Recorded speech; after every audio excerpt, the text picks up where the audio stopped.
Hey guys, XR Merrick here, and today I'm going to be going over the new reveals from the Elestrals Clash and Moonrise reveals, just kind of going over everything that we've seen. There's been so many reveals, and I'm not going over all of the different arts or anything, but I am going to go over the different effects that we've seen, and I'll be coming out with a few of these just as more cards get released over the next couple weeks.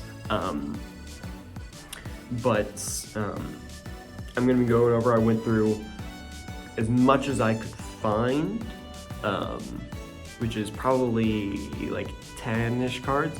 I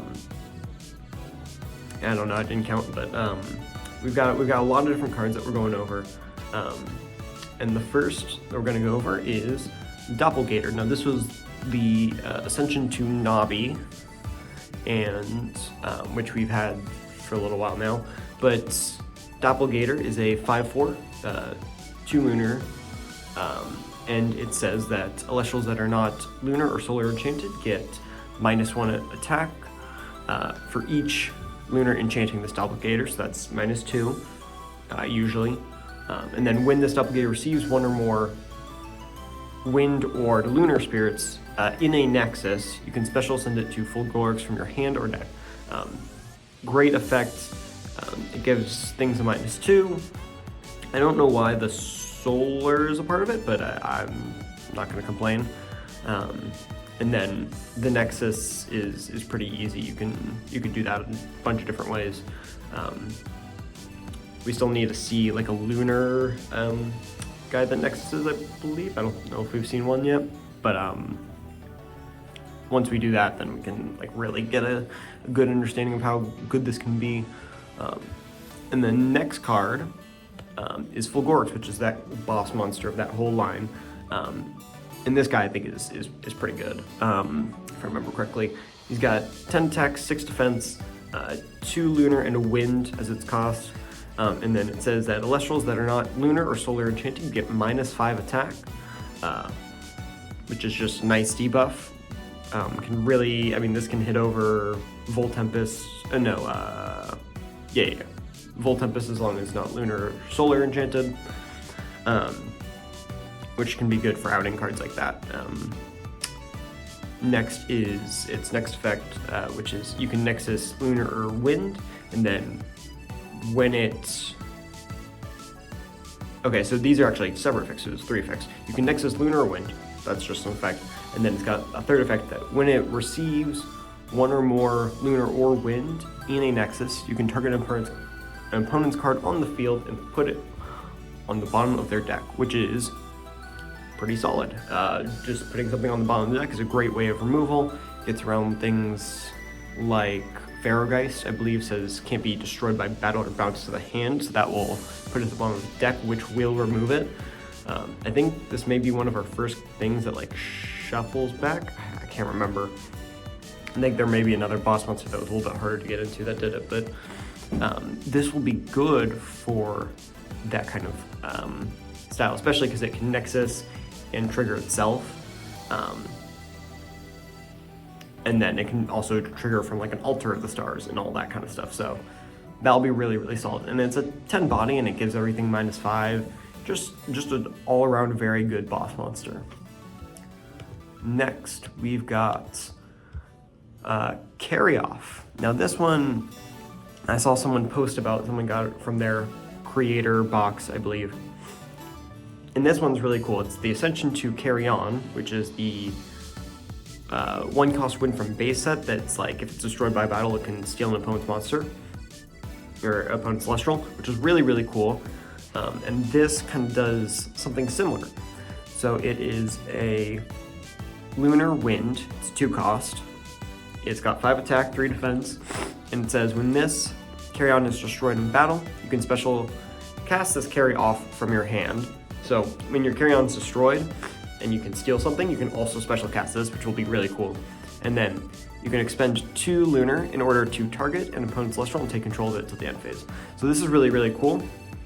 And the expending is 2 is a little much, but the effect is really, really good, so it makes sense, right? So you can use this if someone decides to crash into your Carry On, you can take control of their thing, special summon this, go to your turn, you can then ascend into like a full Gorix immediately, which will be really, really solid. Just immediately getting that guy on the field, and if you've got the carry-on still on the field, you can immediately Nexus and spin something back, so that will be great in that deck, I think. Or it'll be a fun little package that you can throw in that deck, at least. And then the other thing is, if they don't get rid of your carry-on, you just summon it and they go, okay, I'm not going to deal with that right now because I don't want to destroy it by battle, and I'm going to wait till like some invoke removal or something that I can deal with the carry-off. You can just like ascend this the next turn and then still steal something because it's just a 2-cost. The 5 attack is a little low, but it can contest pretty much all of the 1 costs and then a bunch of other stuff. So this is a really, really cool card. I like it a lot. Moving on, we've got Blizzstrix, which is a 12/6, 2 frost and a wind. So we're getting a lot of wind cards this set. And it says, when this Blizzstrix is sent from your deck to the underworld, you can special send your Ass Prowl to it. You can return 3 Elestrals from your underworld to the bottom of your deck in order to destroy a card. I think that last effect is really cool. I really want to see how good Asbrow is, because looking at this originally, I was like, oh, this is really cool. But it really just depends on Asbrow, I think, is the issue. Because of that, I think we'll just have to see on this one. It's a Frost card, so it will be great in a Frost deck. Kion just milling a bunch. It's not Blizzard, Avalanche. Avalanche also milling cards. Morlith as well. And that's kind of the issue that I have with it, is it says specifically when it's sent, it can only special send onto Asprowl, which is my issue with it. If it could ascend onto anything, if it just said special ascend, Morlith, mill, go, which is probably why they limited it to just Asprowl. Moving on, we've got the next one, which is Voldusk. This one, the effect is a little hard to read because this was like just still an early reveal, so it's not officially revealed yet, it looks like. But it looks like Voldusk is a 1/5, pretty good stats, 1 cost Lunar, and it says when you cast Lunar Phase, you can draw a card or return a Lunar from your underworld to your spirit deck. So kind of similar to Ambrosia Cornucopia, which I like. I like Drataya, rest in peace. So this kind of reminds me of that a little bit, and I kind of like that. It being 1/5 is also very helpful. It also says, though, that this effect can only be activated twice each turn. So, learning from previous issues with Drataya, they've kind of gone and fixed this, which is cool. I think there will be a second Ascension that we haven't seen yet, but we have seen the third Ascension, which seems kind of strong, or at least it's got a strong effect, I should say. Volclips. Volclips gets +1 attack for each different title among lunar phases in your underworld. So the lunar phases all have different like subtitles, like Ambrosia Cornucopia or the more Frost cards. So it will gain a bunch of attack. There's no, I can't read the attack and defense and the cost on this, but I believe it's a 3-cost lunar. But I can't read the attack and defense, but it'll get +1 for each different lunar phase in your underworld, which is great. I think that'll be a nice little buff.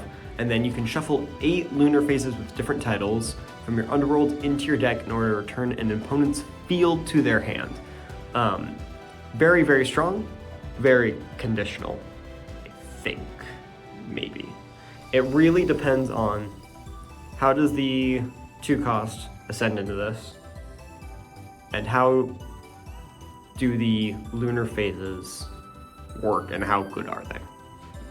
We've got 1 lunar phase that we know about, but the rest, I mean, there's 8 of them, it says. So once we learn the other 8, that will really kind of clue us into how good they're going to be. But obviously, returning the entire opponent's field to their hand is insane. Especially if they've got like a divine rune in the back or like a stadium rune as well. You can just like clear their whole board.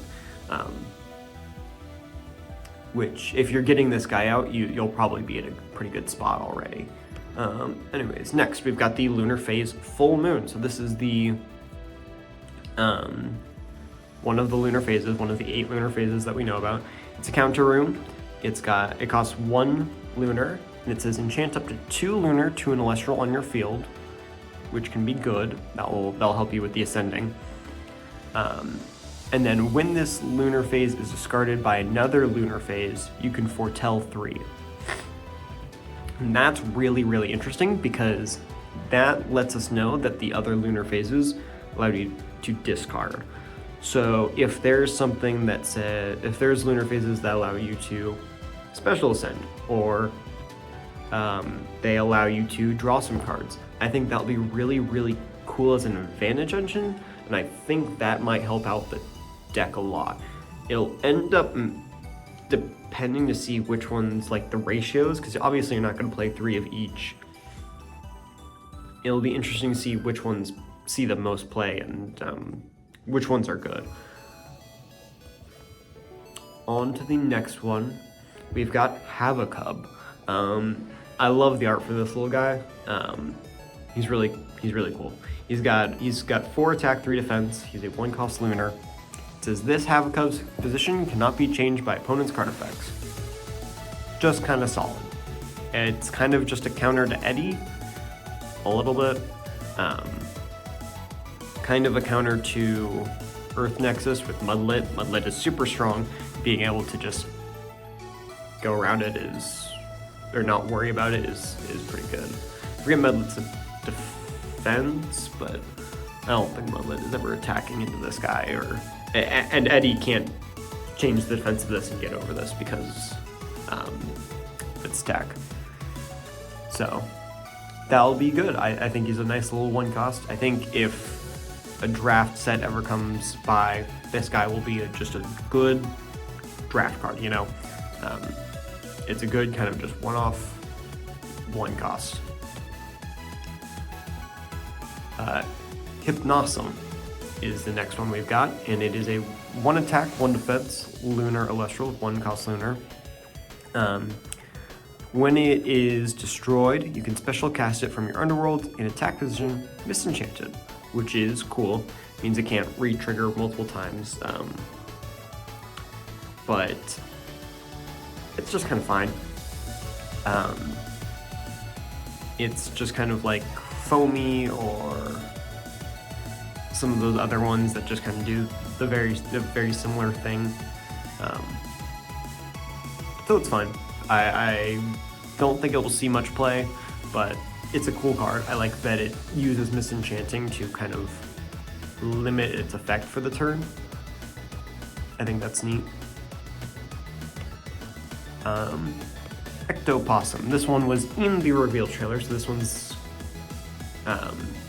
official, and so was the last one. The last one was in the reveal that just came out today. I got to watch it yesterday because I'm already backing Clash, but this one just came out to the new reveal trailer just came out today, and this one is a 3 attack, 3 defense, 2-cost lunar Elestral, which I think it may be the lowest stats on a 2-cost that we have. So it's pretty low, but its effect is fine. When this Ectopossum is sent from your hand or deck to the underworld, you can expend a lunar in order to special cast it from your underworld with Lunar. This is cool. It kind of seems like it would be a Frost card, but I like it. I think this will be cool in Frost decks as just kind of a guy you can summon. I think this will be good in Pharaohgeist specifically. Being able, if you just like Golden Apple, discard this, summon it, and then ascend into Fairgeist. I think that's kind of the idea. And if the Lunar Phase is discard as well, you can Lunar Phase, discard this, summon it back. So I think that will be like a cool strategy, and I think Fairgeist will probably be something you'll have to look out for in the post-Moonrise meta, because I think Fairgeist is a great card, and there's not a great way to deal with it, particularly. So moving on, we've got Toxiri. This one is another one that was revealed in that new reveal trailer, and it is a 2/4, 2 attack, 4 defense, 1 cost lunar, and unfortunately does not burn. And it makes me upset, but I completely understand. But it's whatever, it's fine. Toxiri says, when you cast this Toxiri, you can search your deck for a Dense Fog and add it to your hand. Perfectly reasonable. Allows Dense Fog to be searched, which is fine. And then suppressed Elestrals get -2 attack, -2 defense. Also another good one. If you have this plus like a Spectaris, that just can kind of shut stuff down really easily. This plus a Dense Fog just kind of clears the whole field. Yeah, I think it's a fine card. It does a good effect for what it is, but unfortunately its Ascension, Night Venom, is not as good.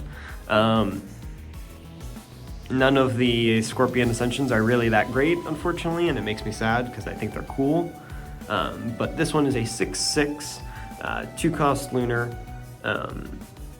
You can discard a Dense Fog in order to target and destroy up to 2 cards, very similar to Galvenom.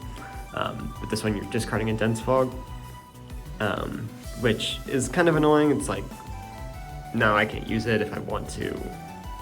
Like, I can't suppress the whole field. I just kind of have to hold it in my hand until I get this guy. And if you're not using it, it might be harder to get into this guy because they may just remove your guy with like an Eddy or something. Or I guess Dense Fog doesn't stop Eddy, but something like that. While you have at least 2 Dense Fog in your underworld, this Night Venom can't be targeted by an opponent's Invoke Runes, which is cool. Once again, it's like you have to go through 2 Dense Fogs. Obviously you can discard and get rid of 1, but then you have to have seen 2, and then even then when you do, it can't be targeted by Invoke Runes, which has become less of a problem since the new limits. So, and just kind of in a weird spot where I don't think it's that great, which is upsetting, but it is what it is. But those were the reveals that I saw that I could find that were new and had kind of new effects. I think Moonrise will be really interesting. I think a lot of these cards are really neat. I'm excited to see the new reveals that are going to be coming out, and I'll be making videos for that when that happens. So yeah, thank you for watching. Give a like and subscribe. And yeah, stay tuned. I will have more kind of reviews of the new cards that get revealed coming out when they come out. Probably once, maybe twice a week. Probably more like once a week. Just depends on how many cards that I have to go over. So yeah, thank you all for watching.